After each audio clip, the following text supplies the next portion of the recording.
Jamani, habari zenu. Habari za muda huu.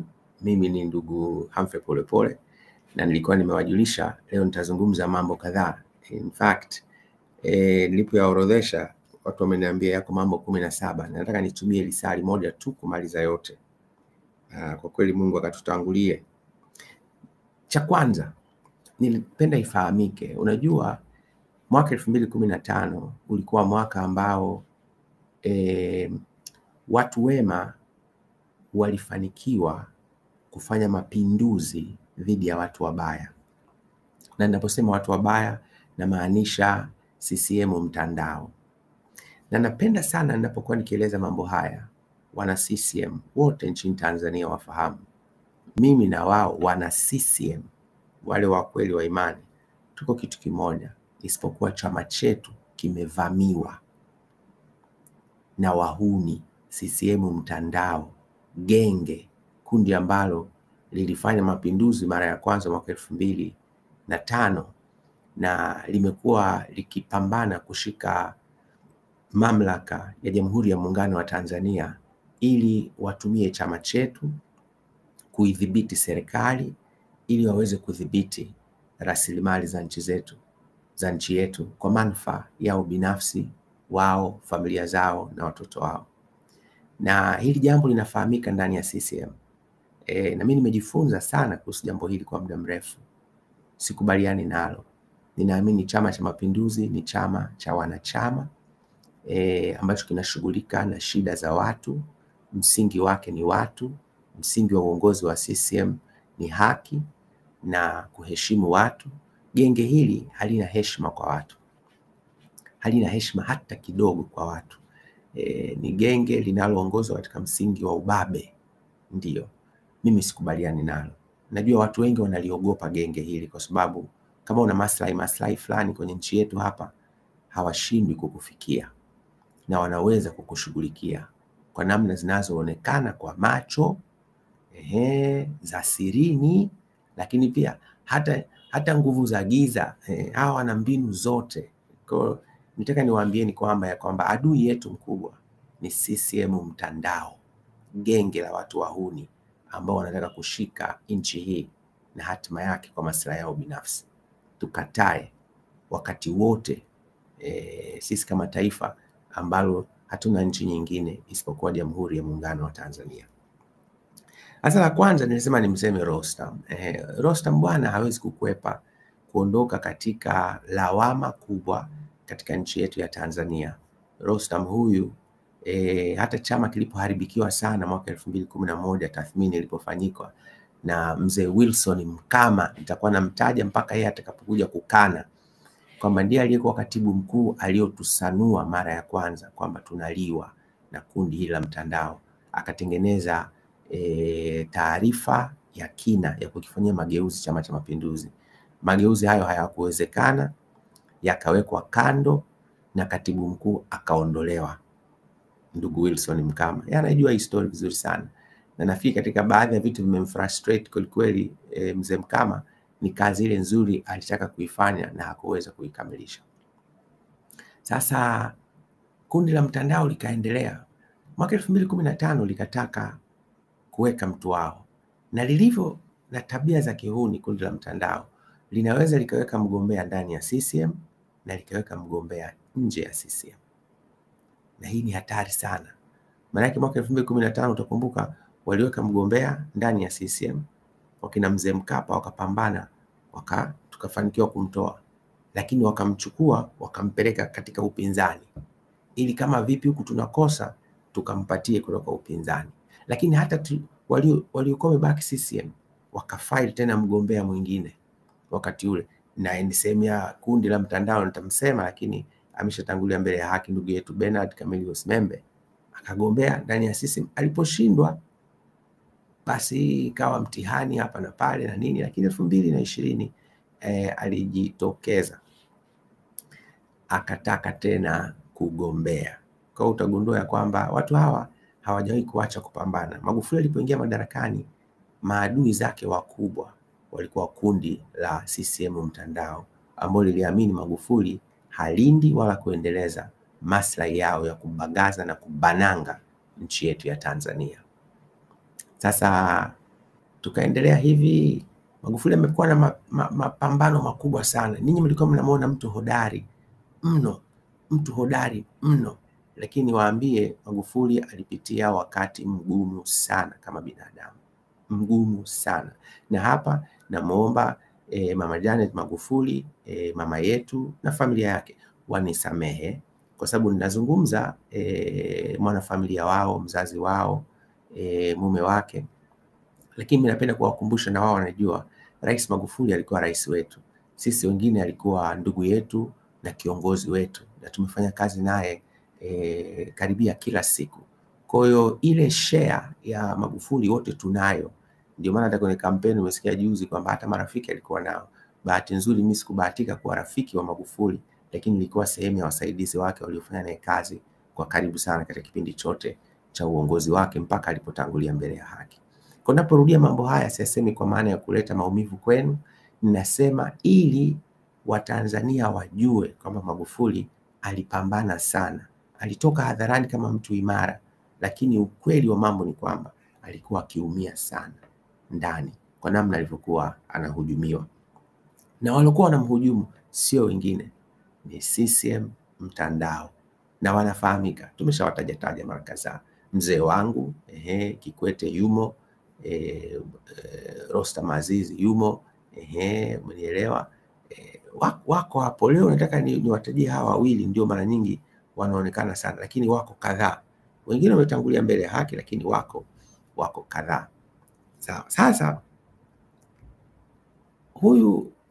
hawa watu wamekuwa wakimuinda mara nyingi, na walianza mapema sana wanamuinda. Na unajua kimkakati, unapokuwa unamuinda mtu mwenye nguvu hasimami peke yake, huwa anasimama na watu wengine wanaomsaidia, na itajidhihirisha. Taarifa hizi nazisema kwa kujiamini, ziko idara ya usalama wanafahamu namna ambavyo mzee Kikwete alijitahidi sana, mzee wangu yule, kuhakikisha kwamba anamdhoofisha Magufuli katika namna ya kimkakati sana.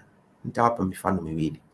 Katika miaka 5 ya Rais Magufuli madarakani, mzee Kikwete amefanya jitihada mara kadhaa, ama moja kwa moja ama kupitia vyombo vyetu, kushauri na kumshinikiza rais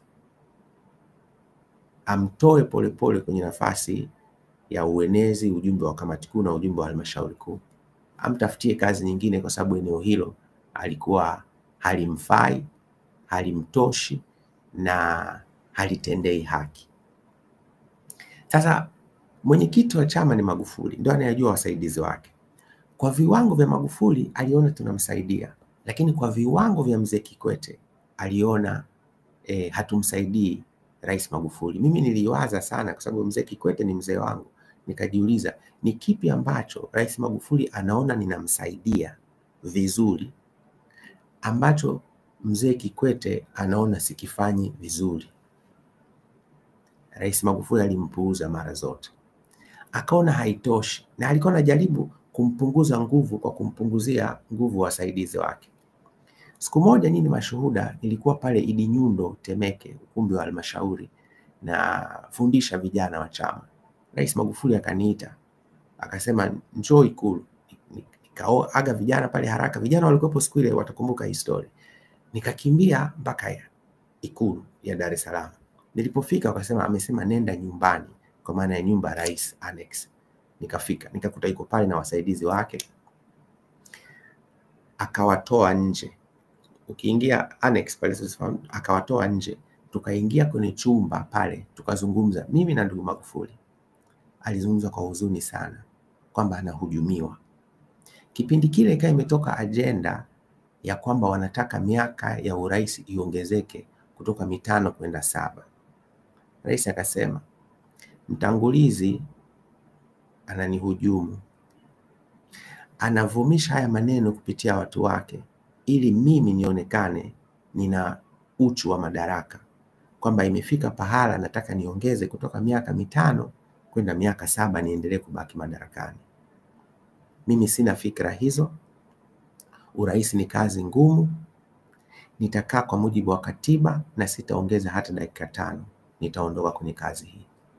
Akasema na mambo mengine mengi ambavyo kiongozi huyu amekuwa akifanya na nini, lakini akasema nenda kawaambie hili wa Tanzania, kwa sababu kipindi kile Bwana Juma Nkamia ndo kakimbia nalo. Wale wote walikuwa ni wale watu ambao wanatumwa kutoka kwenye kazi ya genge CCM mtandao. Haikuishia hapo, ikaendelea mbele sana.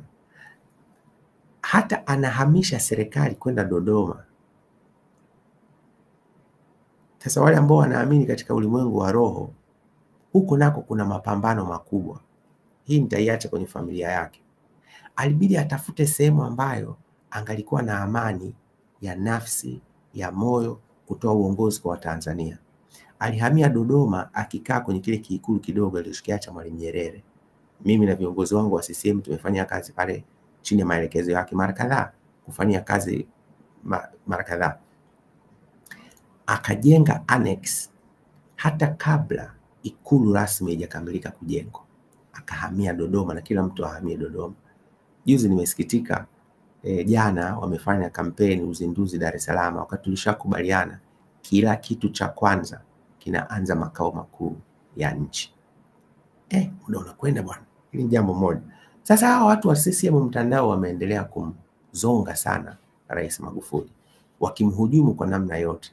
Nimepata kuambia mimi nimetaka kutekwa kipindi cha Rais Magufuli, na huu shahidi upo na vyombo vinajua. Asa fikiria mimi nilikuwa ndio katibu wa itikadi na uenezi wa Chama cha Mapinduzi, labda kusema ni mtu salama au huenda yeye ndo anataka kuleta vurumai, lakini mimi nimekuwa kwenye hatari ya kutekwa. Na wakina nani? Wale wanataka kumpunguza spidi Rais Magufuli. Haitoshi, tukaendelea hapo. Matukio au majaribio au taarifa za kudhuru maisha ya Magufuli yamejitokeza zaidi ya mara 3-4. Niliwaambia mara ya kwanza taarifa zimeletwa kwangu nikamjulisha. Mara ya pili taarifa zimeletwa kwangu nikamjulisha. Mara ya pili wale wanapokea, yule dereva wa teksi anachukua nyaraka kutoka kwa kiongozi mmoja wa chama CCMB. Nyinyi mtanielewa. Mmoja wapo wa viongozi walikuwa wanasambaza ile bahasha yenye makodi mle ndani. Alikuwa ni mmoja wapo ya viongozi wa staff wa CCMB mle ndani. Yule dereva wa teksi kama yupo atanisamehe nimesema mambo haya. Wameandika kodi na majina Magufuli, Mangula. Hapo katikati mnakumbuka haikuchukua round. Mzee Mangula alilishwa sumu. Alikuwa ofisini. Isingekuwa kumharakisha hospitali tungezungumza mambo mengine. Lakini ukitazama vizuri ni nani anatuwinda kipindi kile? Adui mkubwa wa Chama cha Mapinduzi na Tanzania, CCM mtandao. Hasa tunaendelea. Kosa moja Magufuli alifanya. Alitaka kufanya maridhiano na watu ambao hawapaswi kuridhiana nao. Mafisadi, wezi. Huwezi kuridhiana nao. Huwezi kumgeuza fisi akawa paka, mnyama wa kukaa naye nyumbani. Utarudi siku amekula watoto wako wote. Hili kosa kubwa alilifanya Magufuli. Akaamini anaweza akaridhiana na wale watu walikuwa wametofautiana naye, wamepingana naye sana mwaka 2020. Sasa kwa mfano mtu mmoja ameshiriki sana, ndio ikawa comeback yake. Sisi na Rostam kila mtu anafahamu kwenye CCM alikuwa ametudhulumu. Ilibidi tumweke sawa kuturejeshea stahili za Chama cha Mapinduzi. Hili linafahamika. Yeye ndo akafanya akabroka Magufuli anakutana na Lowassa. Mimi nilimwambia Rais Magufuli, mwenyekiti, uko msimamo wa Tanzania wanakujua. Hawa watu hawajawahi kubadilika. Unayebadilika saizi ni wewe unaowaamini hawa ni watu waliobadilika. Hawa watu hawabadiliki. hawatakuja kubadilika. Maslahi yao ni ya kudumu, kubananga na kubagaza nchi yetu ya Tanzania. Sasa unamshauri kiongozi mpaka hapo, kisha unaacha anafanya uamuzi wake. Siku akatuita, sisi tulikuwa Dodoma. Siku hii nilikuwepo mimi, Mzee Mangula na katibu mkuu kwa wakati huo Bashiru Ali. Tukaharakishwa kukimbia kwenda Dar es Salaam. Siku tunampokea Lowassa. Kama siku moja mbili nimezungumza yale maneno na Rais Magufuli. Tumefika Lumumba pale, tumempokea. Mimi kazi yangu ilikuwa ni kuandaa mambo yote pale na nini, waandishi wa habari. Mimi nimehuzunika ndani ya moyo, nimepondeka moyo wangu kwa sababu mtu huyu tunamjua. Magufuli amemaliza pale, wale waliokuepo watashuhudia jambo hili. Tumemaliza, tumeongea pale, ananiuliza pole vipi? Akijua tumezungumza before, mimi siungi mkono jambo hili. Nikasema salama tu mwenyekiti. Tukaingia ndani. Bwana Rostam alikuwepo. Yuko vizuri. Hawa watu wamekuwa wanamuwinda, wampate kwenye engo, wamalizane naye. Na leo nitawaambia kitu kimoja. Ziara ya mwisho ya Rais Magufuli alitokea Morogoro. Yuko vizuri kabisa. Kaenda soko la Kingalu vizuri kabisa. Ziara ilikuwa inaishia soko la Kingalu. Sasa ni makosa sisi wote kama binadamu tunaweza kufanya.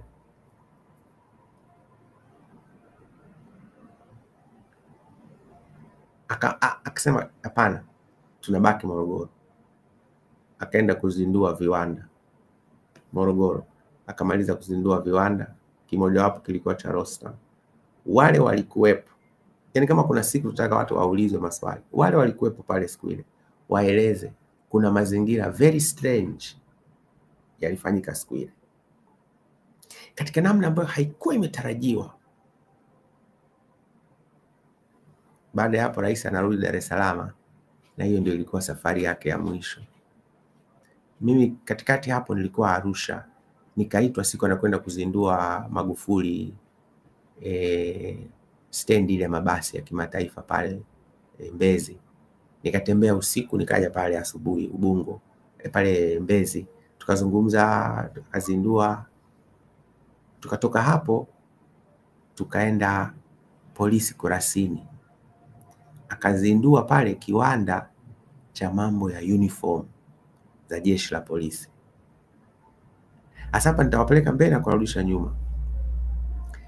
Mwaka 2020 wakati tunafanya mchakato wa uchaguzi,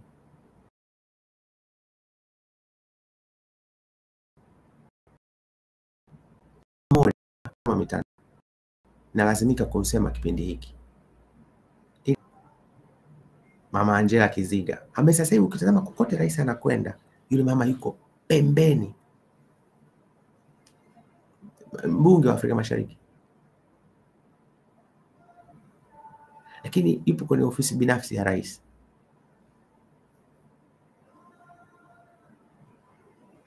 Sasa yuko pale, majina yameletwa 2020 kwa ajili ya Kawe. Amefanya vizuri. Aliyetoa hoja yule mama akatu alikuwa John Pombe Joseph Magufuli, na akatoa sababu mbele ya kamati kuu. Makamu wote wawili walikuwepo, Mama Samia alikuwepo, Majaliwa alikuwepo, sisi wote tulikuwepo. Akasema huyu tuna kesi naye kuhusu uniform za jeshi la polisi. Amechukua hela, uniform hamna, na tunamfunga. Tukamweka pembeni. Siro akiwa IGP. Rais Magufuli anafariki, tunamkabidhi mama chama. Tumeenda pale White House, makao makuu ya chama. Ndipo nilipoona ukaribu wa Mama Samia na Angela Kiziga. sikuuelewa. Nikasema huyu ni nani? Kwa nini yuko karibu? Ni mtuhumiwa kwa jambo serious kabisa. Inawezekanaje rais amefariki, umekuwa mwenyekiti, halafu uko close na huyu mtu?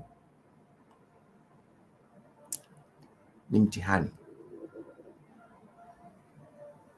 Sasa nimewapeleka habari ya uniform, lakini nataka tumalizane. Morogoro ndiko shida ilipoanza.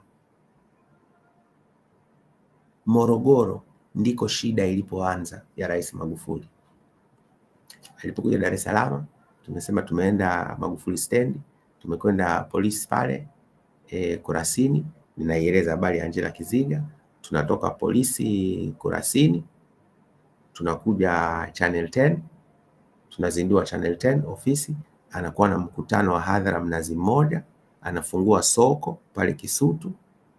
Baada ya pale sisi wasaidizi tulichatenela mpaka kama wiki moja hivi, na ndio ikawa baada ya hapo mwisho wa Rais Magufuli wiki ya pili iliyofuata, na tukatangaziwa tarehe 17. Lakini matukio kusema ataondoka, tumejadili mpaka kwenye kamati kuu. Kamati kuu moja imekaa Lumumba, tumejadili. Membe alihusika kusuka mipango ya rais kuuawa, na ndio ulikuwa msingi wa sisi kumchukulia hatua Membe. Sisi Chama cha Mapinduzi, na utaratibu wote umefuatwa. Membe alikuwa kundi gani? CCM mtandao. Ameshatangulia mbele ya haki, lakini mimi niwaambie ukweli, mjue mchongo mzima ulivyokuwa. Bahati mbaya sana Magufuli alifanya kosa moja la kuamini hawa watu wanaweza kuwa watu wema na kufanya maridhiano katika nchi. Nimeweza kuhusu kashfa ya uniform za jeshi la polisi. Sasa wakati mwingine unajiuliza, hivi nani ana supply vitu kule jeshi la polisi? Mama huyu ni mmoja, lakini watu wenye dhamira njema wafahamu hata leo hii supplier mkubwa wa vifaa pale si mwingine. Sasa inawezekanaje ukawa supplier wa vifaa kwenye vyombo vyetu vya ulinzi na usalama, halafu ukawa unakaa na rais kila siku mko pamoja, hata kwenye kampeni yuko pale, hata kwenda kuchukua fomu yupo? Tunatofautishaje kwamba vitu hivi havina uhusiano? Mimi nasema neno haya, historia inihukumu, lakini kwa yale nayajua ni vizuri mkajua, ndipo tulipofikishwa na CCM mtandao ambao wamemkamata na kumdhibiti Mama Samia Suluhu Hassan. Zimekwepo kauli, nimetafutwa na watu kadhaa, viongozi wakubwa wa dini, wanasema lakini wewe Polepole unasema hivi, lakini kwamba Magufuli alikuwa amshirikishi Mama Samia vitu vyote, ndio maana Mama Samia anaonekana mtu tofauti leo. Mimi nitasema uongo, ameshiriki vitu vyote. Makamu wa rais ni msaidizi wa rais kwa mambo yote, na ndio maana hata kwenye mikutano yote wanafanya yupo. Unakumbuka walipozungumza habari ya wamachinga, aliitwa makamu wa rais na mawaziri, akawatuma wamachinga wasinyanyaswe. Unakumbuka Magufuli amefariki mwaka 2021. Mwaka 2021 huo wamachinga wote waliondolewa kwenye maeneo ya mjini. Au mimi nasema uongo kuhusu story hii? Twende tukalinganishe. Magufuli anatoa maelekezo kwa Mama Samia wamachinga wasinyanyaswe mjini. Magufuli anafariki, wamachinga wanafukuzwa kote nchini Tanzania kwenye maeneo ya miji. Sasa nataka kusema si kweli. Mama Samia alipewa hadi kazi very sensitive kwenye nchi yetu. Alafu anayosema hayana kiapo, nimeyajua mimi nikiwa mwenezi wa Chama cha Mapinduzi, na kwenye Chama cha Mapinduzi hakuna kiapo, isipokuwa kiapo ambacho kipo siwezi kuambia ni kwenye kamati ya maadili, kwa sababu kule tunaapa tusizungumza ndani, tukitoa nje. Haya mengine haya kwa watu wa CCM mtandao wasiokuwa na uhalali nitawaambia tu. Kuna ndege yetu iliyowahi kukamatwa Afrika Kusini. Yuko bwana mmoja, hii ilikuwa serikali ya Kikwete, ilipokuwa inampatia Dangote eneo Mtwara, walibomoa watu pale. Yuko bwana alikuwa pale ana mashamba yake, ndio yule mzungu akaenda akashika ndege yetu kule. Sijui ilikuweje, Rais Magufuli anasema ili kutuma, anatuma gana inavyompendeza mwenyewe, mtume huyu, mtume huyu, mtume huyu, mtume huyu. Sisi wote tumewahi kutumwa kazi na Rais Magufuli, assignment ya kwenda kusimamia urejeshaji wa ndege yetu Afrika Kusini. Alipewa Mama Samia akiwa makamu wa rais. Na kipindi hicho sisi kwenye chama tunafuatilia kila kitu kwenye serikali. Kazi anapewa makamu wa rais. Baadaye katika process anaibuka Mchengerwa. Hata watu walioshiriki kwenye negotiations zile wanashangaa, inakuwaje? Sasa ingine tunasema tunaelekea huku, ndio mwelekeo wa nchi, watu wanakuja wanaturudisha tunaelekea huku. Na yasema haya maneno kwa sehemu ili wajue tunajua. Sisi tulijua mwaka huu mnamaliza uongozi, tunarejesha chama chetu kwenye mstari na kushughulika na watu hawa. Lakini nimegundua sio rahisi ni kuacha. Kwa sababu gani? Ya makando kando ambayo mko nayo. Makando kando haya ni kwa manufaa ya Watanzania? Hapana, la hasha. Ni manufaa yenu wenyewe. Haikubaliki. Sasa wezi wa siku hizi wakiiba, unajua wanachokifanya? Zamani wezi Ulaya kule wakiiba, wananunua picha, paintings za sanaa, paintings, mapicha ya zamani, Picasso, sijui nani, mapicha yale, picha ya Da Vinci, mapicha ya Mona Lisa, yote yale wananunua hayo mapicha. Sasa na saa za mkononi zile za gharama wananunua hizo, ndio wanafichamo zile pesa zao kwenye vitu vile vya thamani. Sasa huko ujinga mmoja wa wezi tangu zamani mpaka leo, wakishakuwa na pesa nyingi huna kwa kuzipeleka, kwa sababu ni nyingi, umeiba, ni nyingi mno. Ulimbukeni ni kununua magari ya fedha nyingi ya kifahari. Unaweza kwa mtu kwenye yadi yake amejaza magari. Ogopa sana mtu ambaye anapanda gari moja kwa wakati mmoja, lakini ana magari 50 kwenye yadi. Sio biashara, ni ya kwake mwenyewe. Anatakatisha fedha. Anatakatisha fedha. Narudia tena, ogopa sana mtu wa namna hiyo. Ogopa sana. Na hapa ndipo TRA inatakiwa ingie na kuuliza, wewe unanunua gari ya bilioni 2. Okay. Tunakushukuru kupata kodi hapa. Kile unajishughulisha na nini? Nini kazi yako? Kwa sababu lazima tuulizane kama taifa. Hatuwezi kuwa tunakuja hapo wana hela isiyojulikana alafu hakuna mtu wa kuuliza. Haiwezekani. Wanajenga majumba ya kifahari, penthouse. Penthouse ni majumba ambayo ni ya kifahari, makasri. Ndio Masaki inavamiwa sasa hivi. Kulia, kushoto, kati, kote. Ni vizuri tukafanya tathmini. Hii mashroom ya magorofa, hata Kariakoo. Ndio na mashroom yanaanguka mengine. Ni wakina nani? Fedha hii wanapata wapi? Hamwezi kuwa taifa la watu ambalo pesa watu wanazo tukiholela na hawaulizi maswali. Hata Marekani huwezi kuondoka na dola zaidi ya 20,000. Watakuuliza unapeleka wapi na unatakiwa udeclare. Hapa kwetu hizi dola zimezagaa kwa kiasi kikubwa, zinatoka wapi? Pesa zimezagaa, zinatoka wapi? Magorofa yanajengwa, magari ya kifahari yanatoka wapi? Tumekuwa taifa holela kwamba ni neema zimeshuka. Hapana. Sasa tumesema miradi imekwenda kipindi cha Magufuli. Mimi nitawaambia sio kweli. Miradi mingi haijaenda. Nitawatajia vitu vichache afu nitaweka video yangu ya mwaka 2021 niko bungeni. nawaeleza mambo ambayo mpaka leo wameenda kwenye kampeni jana hawajatekeleza. Sasa nauliza, kama hawakutekeleza kwenye miaka hii mitano, kipi sababu ya kutekeleza kwenye miaka mitano inayokuja?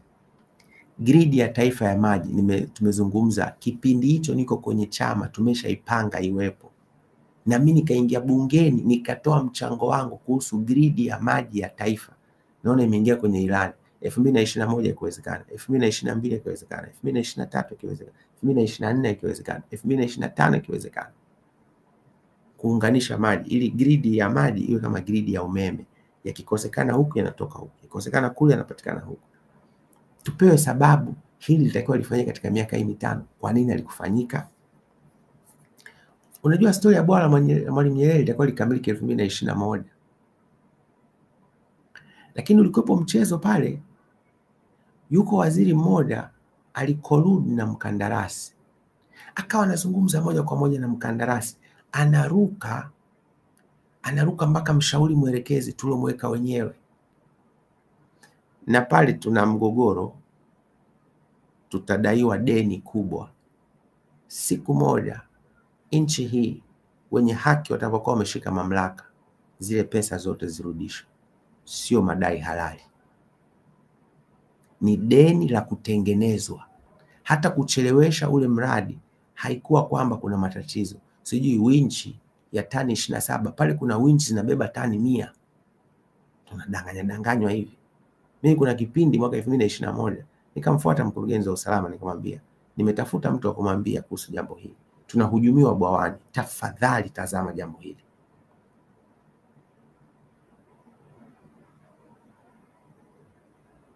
Mimi pia ni Mtanzania. 2021 unasema hatujai kumwambia Mama Samia kuhusu kuhujumiwa nchi yetu. Mimi nimevumilia miaka mitano kuja kusema naacha kazi, staki, bora niwe sifuri, nizungumze hadharani. Hawa huni tuwajue na hawana nafasi. Na hii ngoma tunashinda kabisa, na kuhakikishia kama huyu Mungu wa mbinguni aliye hai aishivyo, wahuni hawana nafasi kwenye nchi hii. Ili dogo la flyover mnafahamu. Flyover zote tulizipanga kwenye ilani ya mwaka 2015-20 zitakuwa zimekamilika kipindi hiki. Ziko wapi? Tunaambiwa tena zitapelekwa mbele. Tupe sababu kwa nini hazikujengwa kipindi hiki. Cheki barabara wanavyotindua sasa hivi na hazikamiliki. Kwa nini? Pesa hakuna. Mbona tumekopa pesa nyingi sana? Yaani kila siku mimi nasoma kuhusu hizo habari za madeni. Pesa tunakopa, kodi tunakusanya, kwa nini miradi haiendi?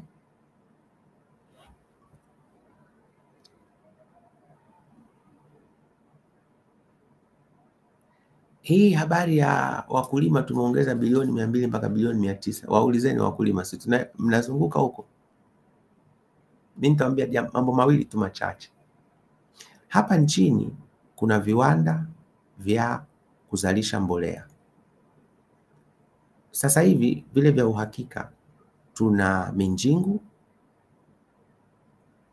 Mines and Fertilizer Company na tuna ile ya pale Dodoma.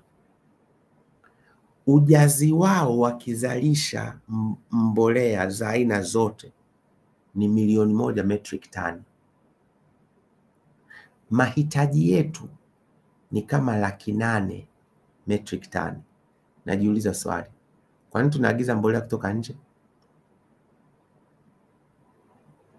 Kwa nini tunaagiza mbolea kutoka nje? Na kama tulikuwa hatuna ujazi huo mwanzoni kutoka ndani, kwa nini bei ya mbolea haishuki? Maki bei ya mbolea kama inazalishwa ndani lazima iporomoke. Kama ilikuwa 68,000 tufike 38,000. Kwa nini haishuki? Kwa nini hatutoi hayo majibu? Kwa hii mbolea inazalishwa ndani, kwa nini inabaki kwa bei juu? Sasa twende kwenye kile kipengele nilichotaka nitawasikilizisha hapa. Hebu twende bwana wewe. Hii teknolojia bwana. Pap. Yes, haya. Msikilize hapa nilichokiongea. Na hapo ndo napokuja kwenye Wizara ya Viwanda na Biashara. Duniani kote wale wanaitwa micro, small and medium enterprises ndio wanashika zaidi ya 90% ya chumi zote. Hapa Tanzania hawa micro, small and medium enterprises ndio ambao wanashikilia viwanda vingi vidogo na vya kati ambao vina jukumu la kuchakata mazao mbalimbali na huduma na bidhaa ambazo zinahitajika hapa nyumbani. Ifike pahala hawa micro, small and medium enterprises, yani biashara ndogo sana, ndogo na zakati, ziwezeshwe kwa makusudi na serikali yenyewe. Mabenki hawezi kuweka pesa kule kwa sababu watasema hakuna usalama, lakini serikali ndio baba yao, ndio mama yao. Na hapa katika Wizara ya Fedha na mfuko wa uwezeshaji iko mifuko zaidi ya 50 ya kuwezesha wananchi kiuchumi. Haisomani, haijuani, malengo yake hayashabihiani. Sasa unapokuwa na mifuko zaidi ya 50 yenye fedha za mamia ya mabilioni ambayo haisomani, nafahamu aliwahi kutoka maelekezo hapa kwamba mifuko hii ihuishwe, lipatikane fuko moja kubwa la kwetu la ndani ambao tutalitumia kuwawezesha wajasiriamali wadogo ambao hawa ndio kimsingi ndio engine ya uchumi wetu. Tukifanya hivyo hata wigo wetu wa kodi na mapato utaongezeka. Na kushukuru sana Mheshimiwa Naibu Spika. Asante sana. Hii ilikuwa mwaka 2021, lakini hakuna haya maelekezo yalitoka kwa Waziri Mkuu, fanyia kazi hili fuko, lina mamia ya mabilioni. Kwa miaka 5 hatukufanya. Na mimi natoa huo mchango mwaka 2021 kwa ushahidi, kwa sababu nilijua tumekubaliana kufanya mambo haya. Kwa nini hatukufanya? Leo unasema tutatenga bilioni 200 kwa uzoefu upi kama yale mabilioni ambayo tayari yako hatukuyapeleka kwa wananchi? Leo kwenye kampeni ndio tunasema tutapeleka. Tulikuwa na miaka 5. Ndio history nilikuwa nawaambieni. Tulikuwa na miaka 5. Mambo hayaendi. Ni lazima kumwaga oili. Sasa leo tunakwenda pale kwenye kampeni tunapiga soga hivi, ni kama tunadanganya watu. Ndugu zangu, tudanganye kwenye maslahi ya taifa na maslahi ya watu binafsi? Hapana. Mimi nitakwenda mbinguni bwana. Sasa unajua watu wako wanamdanganya rais wetu kwamba anasifiwa nje ya Tanzania. Ukiona gazeti lile la wafanyabiashara wakubwa duniani kama Forbes linakusifia, jitafakari sana. Ni ama unauza nchi yako au wameshakukamata.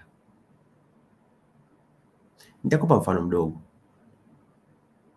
Maki tusiseme hapa, nisije nikatoa mfano wa Magufuli unasema huyu alikuwa jamaa yake, wala hakuwa jamaa yangu, alikuwa kiongozi wetu wote wa Tanzania. Nitakupa mfano wa nchi kama Cuba, na hii sizungumzi kama niliwahi kuwa balozi wa Cuba, hapana. Ushawahi kusikia gazeti la Forbes linamtangaza rais wa Cuba? Hakuna. Lakini Cuba matibabu bure raia wote. Cuba elimu bure.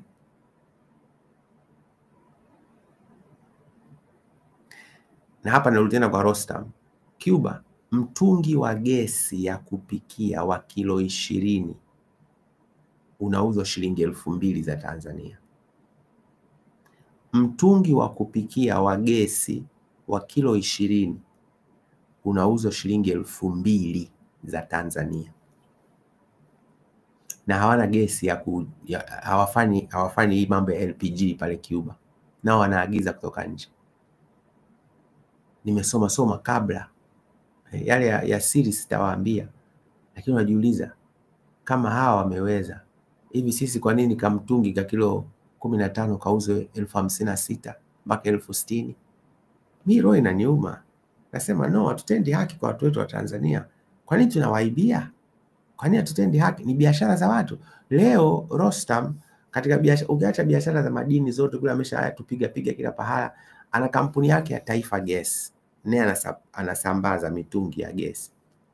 Lakini ameingia serikalini Rostam miguu miwili kaingia bungeni miguu miwili na akawabagaza mahakama kwamba hakuna wanachofanya kuamua mpaka wapigiwe simu kutoka juu. Alafu mahakama nayo ikaufyata, hata haikutaka kumjibu Rostam maskini. Lakini Rostam kaja na kakitu hivi kamesukwa kakachomekwa serikalini ngii. Kalipochomekwa serikalini anaitwa gesi safi ya kupikia. Gesi safi ya kupikia, clean cooking. Rostam anasambaza mitungi kote nchini Tanzania ya gesi kwa bei nafuu. Kaunganisha serikali, kaunganisha mabenki. Hivi mimi nauliza swali. Kwa hiyo sasa hivi Rostam anatusambazia gesi. Sote tutakuwa wateja wa Rostam. Lakini ninyi mnajua sisi tulishapanga mwaka 2020 tutapeleka umeme kote nchini Tanzania. Ukiwapelekea watu umeme hata gesi hawahitaji, but muulize Rostam, hii gesi anatuuzia, anaitoa Tanzania kwamba angalau tutakuwa inajirejea pale pale, yani anaichimba hapa, anaisambaza nchini. Hapana, haitoki Tanzania. Lakini wateja tunalazimishwa kwa sisi. Alafu wanazuia kwenye clean cooking mamiradi yetu mengine yote ya kuzalisha umeme kwa kiwango kikubwa tusifanye, ila twende kwenye hii clean cooking. Na kuletea video nyingine mwaka 2021 naeleza habari ya tuliokubaliana na Magufuli na Mama Samia na CCM kwenye uzalishaji wa umeme. Tuende kazi. Dakika moja. Ongeza hapa nipatie hii. Ngoja kidogo. Tulete mambo hapa. Dakika moja tu. Okay. Mheshimiwa Mwenyekiti, ni lazima tulinde viwanda vya ndani kwa kuweka sera ambazo zitakisha ya kwamba bidhaa zinazoweza kuzalishwa ndani haziagizwi kutoka nje. Na hapa napenda kupongeza uamuzi wa serikali kuongeza kodi katika kuingiza sukari kutoka 25% mpaka 35% ili viwanda vya ndani viweze kuzalisha na kuuza sukari hapa nchini. Lakini katika uchumi mkubwa pia utaangalia mzunguko wa fedha. Wako watu wanapotosha wakati mwingine, lakini ukweli ni kwamba nikitoa kiashiria kimoja tu ya fedha zilizowekezwa katika mawakala wa benki kutoka mwaka 2013 mpaka mwaka 2019. Mwaka 2013 mzunguko wa fedha ambazo zimeziweka mle ndani zilikuwa bilioni 28 tu, lakini mwaka 2019 zimefika trilioni 5. Hili ni ongezeko kubwa kabisa. Mheshimiwa Mwenyekiti, napenda sasa nijielekeze katika ushauri. Rai yangu kwa serikali ni kwamba wako watu wanaosema uchumi uliharibika. Unatoka bilioni 20 hadi 50 kwenye wanaita non banking financial services, yani huduma za kifedha zisizokuwa benki kama hizi za simu za mkononi, mpaka matrilioni. Lakini waliharibu uchumi, na hapo watu wanakaa kimya. Sasa sikiliza hicho kinachofuata kuhusu nishati. Kwa serikali ni kwamba tufanye itakavyowezekana miradi ya uzalishaji wa nishati tuikamilishe kabla Magufuli hajaenda, Mheshimiwa Rais. Sasa hivi tunatengeneza Stiglas pale bwawa la Mwalimu Nyerere megawati 2115. Hiyo inakwenda tayari. Lakini kwenye hotuba ya Mheshimiwa Rais ameeleza miradi mingine karibia 10 ambayo itazalisha umeme na kuongeza uzalishaji wa umeme nchini kifani. Na kwa sababu tunazungumzia a competitive industrial economy, yani uchumi shindani wa viwanda, umeme ni kigezo muhimu sana cha kufanikiwa kwa viwanda nchini. Sasa nilipokuwa nikisoma mpango, nimeangalia katika ukurasa wa 129 kiashiria cha serikali hapa kinasema tunataka tuongeze umeme kutoka 1600 ya sasa mpaka 4900. Nikizitoa hapa tutabaki na 3000. Nikitoa 2100 za Stiglas tutabaki na 1000. Jamani, Mheshimiwa Rais ameeleza hapa Ruhuji megawati 358, Rumakali megawati 222, Kikonge megawati 300, Mtwara gesi megawati 300, Kinyerezi 3 na 4 megawati 600 na 300 mtawalia, Somanga fungu kwa gesi megawati 330. Nilikuwa na shauri serikali itazame ile miradi strategic ya kuzalisha umeme katika hii ambayo Rais ameelekeza, ili tusije tukaja tukafika 2025 tumechukua ile ambayo kwa hakika haitaweza kutuvusha kwa maana hiyo. Mwisho, Mheshimiwa Mwenyekiti, nieleze tu, katika viwanda na kilimo tujikite kwenye eneo moja kubwa, kutehamisha uunganishaji wa wakulima na masoko. Siku hizi Alibaba ni tajiri sana, kwa sababu mtandaoni mtu anaweza kuuza korosho, mahindi na vitu. Hilo nitalieleza wakati mwingine, lakini nitakwambia miradi ya kuzalisha umeme ilitakiwa ifike 7 mwaka 2025. Iko mingapi? Ndio tunamaliza Stiglas. Na hii miradi hawajafanya katika miaka mitano. Kwa nini hawajafanya? Sababu ni moja, clean cooking. Tupelekee watu gesi. Gesi ya nani? Gesi inatoka nje, wala gesi haitoki Tanzania. Mnufaika nani? Nenda ka Google kwenye clean cooking, mnufaika mkuu Rostam Aziz. Anatupiga left, right and center, anatubananga na kutubagaza. Mimi sikubali. Sasa mama, wakati tunakuja kipindi hiki wanasema rais alitindinganya Magufuli diplomasia na uhusiano wa kimataifa. Kweli? No, Rais Magufuli ni Pan-Africanist. Alikataa kushikwa masikio na mabeberu. Na kwenye diplomasia alikuwa mwana diplomasia namba moja, aliyefungua balozi nyingi kwenye kipindi chake. Mami ulinipeleka Cuba, ile balozi aliifungua Magufuli. Na nyinginezo nyingi Afrika, Ulaya na mpaka huko kwenye Western Hemisphere, Karibe ambako nilikuwepo. Lakini alikuwa mstari wa mbele hata kwenye kupromote matumizi ya Kiswahili. Akaenda kuzungumza kwa Kiswahili African Union, watu wakambeza hajui Kiingereza. Alituheshimisha Tanzania. Kwa mara moja watu wanakuja hapa wanaambia wewe ulikuwa unaiba madini yetu, kaa chini. Weka sawa sawa. Na wanaweka sawa sawa. Petra alikamatwa na kifurushi kimoja pale airport, bilioni 66. Kifurushi, Google tu, Petra Diamonds Air, Julius Nyerere Airport, kifurushi bilioni 66. Limgodi liko pale Mwadui linatoa vifurushi mamia kwa mamia. Kifurushi kimoja bilioni 66. Alafu Rostam anachukua 30% ya mgodi. Na sasa hivi wale Petra wote wameondoka. Kwa kimsingi sasa kabaki huku serikali ka asilimia kale kadogo, alafu goma lilobaki mwamba mzee wa mtandao ameshikilia yote. Alafu si ni nchi maskini. Acheni bwana. Nitasema kuhusu uhuru wa habari. Uhuru wa habari mama, hilo watu siliseme kwa sababu mama ulipoingia madarakani, mtu mmoja mhanga, hata mie nilikuwa na kale sio TV, haikuwa TV ya mtandao. Nilikuwa naongea kama hivi kwenye YouTube. Mimi sijatumia tena YouTube yangu. Ukatuma watu waniambie niache. Na nili ni moja wapo. Ndugu yetu Ndugai ametangulia mbele ya haki. Nikakataa, nikamwambia nilivyofundishwa CCM huwezi kuniambia acha bila kunipa sababu. Matokeo yake nikaitwa TCRA, wakaniambia bwana sisi hatuna shida na wewe, tatizo huko juu mmevurugana wenyewe. Kwa sisi tutakachoandika hapa tutasema kaajili mkurugenzi mwenye degree atakayekuwa ana direct unapokuwa unajirekodi. Yaani kwa mfano mimi niko peke yangu hapa nilipo. Eti niyo na mkurugenzi namlipa kunisimamia mambo haya anayofanya mwenyewe.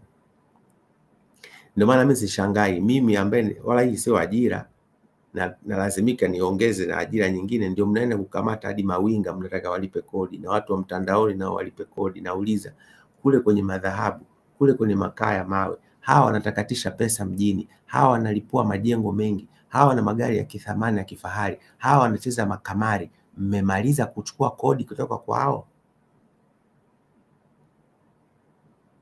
Acha bwana. Alafu jana akaongea mzee Kikwete.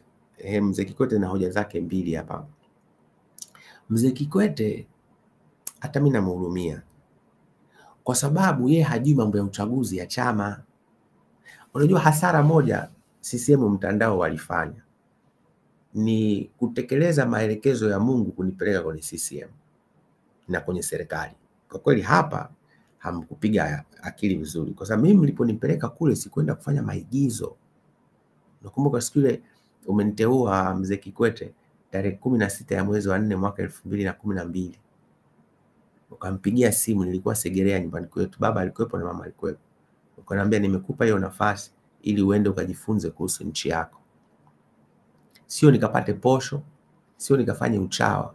Nilijifunza. Ndio maana hata mlipoanza kutindinganya katiba sikukaa upande wako, kwa sababu lile funzo lilikuwa limeshanijaa, yani balaa. Unielewa mpaka pale?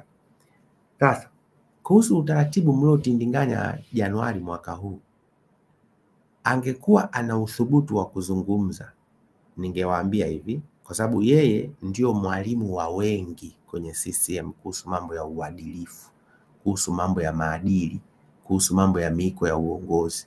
Hata wewe walikudhibiti. Baadaye kwa sababu mkawapindua walijisahau. Tazama wazee wa CCM pia ni kujisahau. Wakajisahau, mzee ukaweka timu zako vizuri, mkawapindua. Lakini anayejua utaratibu yeye Mzee Japhet Philip Mangula. Mimi sitaki kusema aje kufafanua au vipi, lakini nasema anayejua utaratibu, katibu mkuu aliyeserve kwa muda mrefu kwa uadilifu mkubwa, si mwizi, ni Mzee Mangula. Anisamee na mtaja, but sasa na yeye hata kama apendi nimtaje atanisamee, kwa sababu historia haibadiliki. Mimi hapa nazungumza kuhusu historia.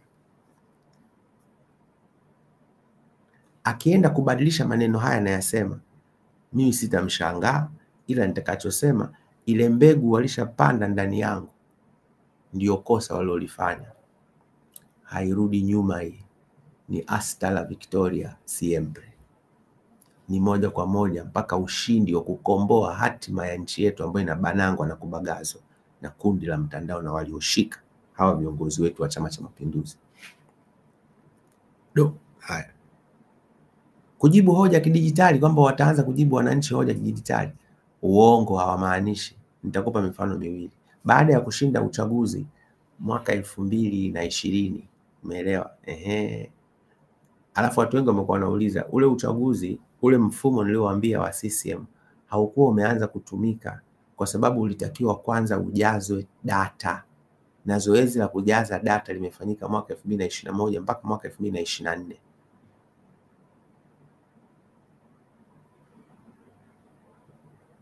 Kwa nitaka hilo lifahamike vizuri. Sasa tumeshinda uchaguzi, tukasema tutatue kero za wananchi kupitiliza.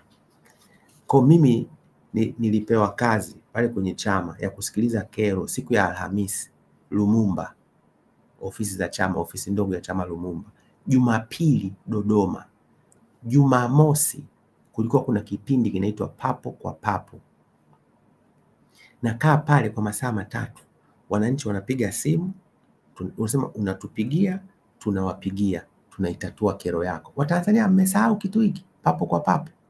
Mbona walipokuja waenezi wote hawakutaka kuendelea? Nikajua hawa dhamira yao sio kutatua kero za watu, ni kubananga na kubagaza watu.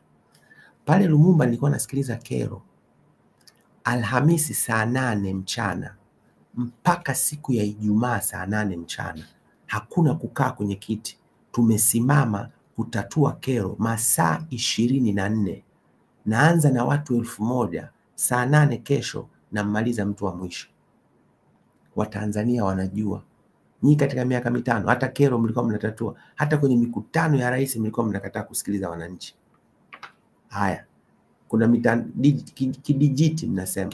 Nitakuonyesha hapa. Mimi ni mjumbe, mimi yani nipo kwenye Jamii Forum. Hasa kwenye Jamii Forum pale nitakuonyesha kitu utashangaa. Nitakuonyesha kitu hapa kwenye Jamii Forum. Ngoja kidogo. Hapa kwenye Jamii Forum nitakuonyesha kitu. Nipe media, nipatie nipe no. Ngoja kuonyesha hapa kwenye Jamii Forum. Jamii Forum waliwasaidia utaratibu wa kutatua kero. za wananchi. Umeelewa? Unaona hapa Jamii Forum walianza kukusanya kero za wananchi kidijitali, na hapa kwa kweli nawashukuru wananchi na washukuru Jamii Forum kwa kuwa wa msaada kwa serikali katika kutatua changamoto. Kwa unagundua dokezo ni matumizi mabaya ya madaraka, kero 1559. Halafu kero maji, umeme 1942. Eti katika jumla kipindi chote wamefanya kazi kero 367 kidijitali. Halafu mnakuja pale mnamwandikia hotuba rais kwamba mtafanya miaka 5 inayokuja. Hatudanganyiki. Mimi siwaambii kwamba watu waende kwenye uchaguzi. Hakuna uchaguzi hapa, ni kiini macho. Umenielewa? Haya, halafu twende asa ile benki ya ushirika. Nilishawaambia ile mwanzoni kule, kuna video moja niliitoa kuhusu benki ya ushirika, nikawaambia hoja ya wananchi wa kawaida, wajasiriamali wadogo, sio benki. Benki has never been friendly with poor people. Benki haijawahi kuwa rafiki wa maskini. Rafiki wa maskini ni serikali, ndio baba, ndio mama. Haya niliyasema mwaka 2021. Waziri Mkuu Majaliwa alipewa maelekezo na John Pombe Magufuli, unganisha ile mifuko yenye mamia ya mabilioni tuyatoe kwa wananchi wa kawaida. Katika miaka 5 mliunganisha? Mliunganisha? Hamkuunganisha hata kitu hiki. Sasa mnatuambia sasa hivi mtatoa bilioni 200. Acheni mambo yenu bwana. Sasa mnazindua kampeni.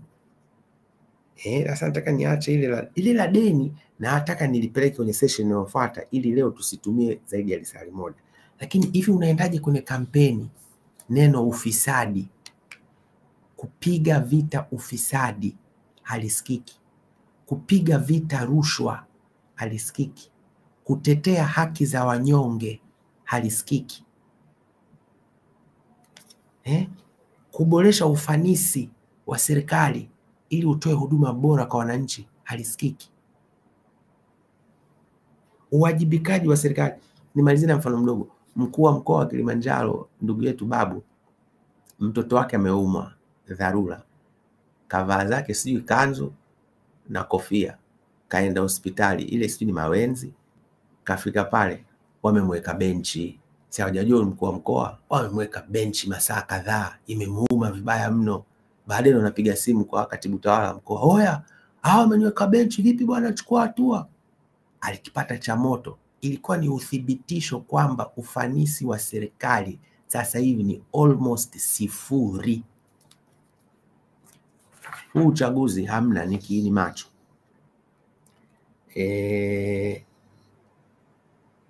Afu ya habari kusema sisi siku 100 ndio tutafanya nini? Hii mitindo ya magharibi, fikra za kibeberu hizi. Mtendakazi asemi anakuchapia kazi unaiona.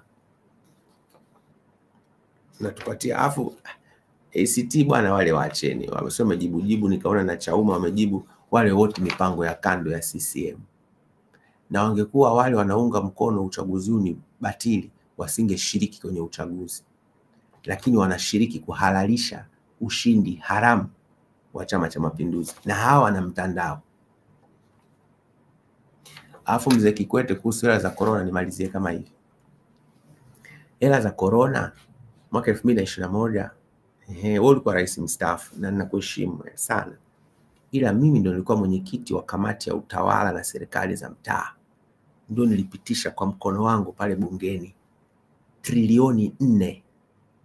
Halafu ile corona ilipokuja trilioni 1.3 ikafanywa kazi trilioni 1.3. Halafu trilioni 4 waulize inawezekanaje trilioni 4 za kujenga madarasa, halafu hapo mnatumia trilioni 1.3 nje ya bajeti kwa matumizi yale yaliyopangiwa fedha tayari. Duplication. Hawakuduplicate kuongeza madarasa. Hizi walitafuna, hizi wakajenga. Baada ya kusema, ndugu zangu, ninawashukuru. Nataka niishie hapa. Halafu deni la taifa ni ngoma inayofuata. Nimechambua kwa kina. Nawashukuru. Asanteni, msikate tamaa mpaka tutakapokomboa hatima ya nchi yetu. Asanteni na Mungu wa mbinguni